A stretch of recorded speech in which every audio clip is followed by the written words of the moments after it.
अगर आप भी चाहते हैं टॉप म्यूजिक भोजपुरी का ऑडियो वीडियो सबसे पहले आप तक पहुंचे, तो लाल बटन को दबाकर चैनल को सब्सक्राइब करें और साथ में बेल आइकन को दबाना ना भूलें।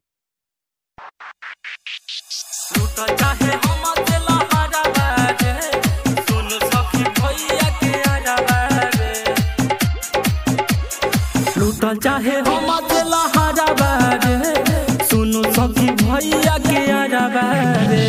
लूटा चाहे हम अकेला हारा बारे, सुनो सखी भैया के आरा बारे। जानी है जे भैया बनी है गसैया, दे दी है जहां में गहरा बारे। लूटा चाहे हम अकेला हारा बारे, सुनो सखी भैया के आरा बारे। लूटा चाहे हम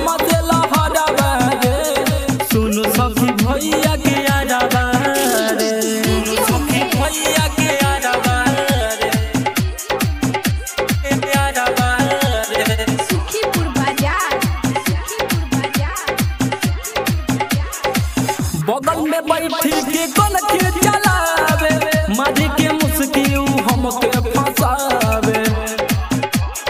ए सखी हो बगल में बैठी के कन के चलावे, मारी के मुस्की हमके फसावे। जाई जब घर से बाहर आवे, पीछे आवे लेके दुगो यारा बारे।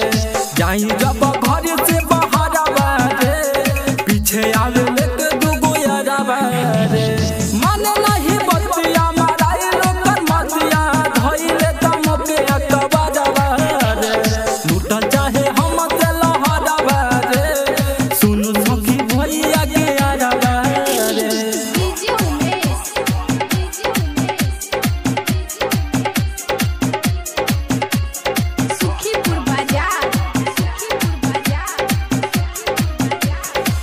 घूमे ला लकरो जमीन दल के साथ, लेकर भेजावे लाया किसाबे के हाथ।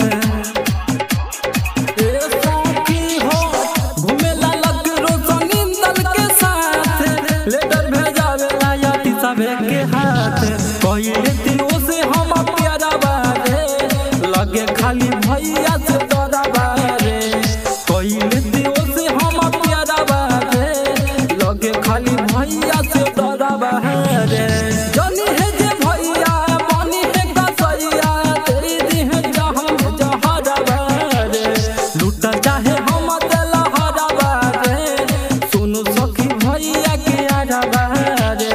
लूटा चाहे हम अकेला हारा बारे, सुनो सखी भैया के आरा बारे। जानी है जे भैया बनी है गसैया, दे दी है जहां में जहरा बारे। लूटा चाहे हम अकेला हारा बारे, सुनो सखी भैया के आरा बारे। लूटा चाहे हम अकेला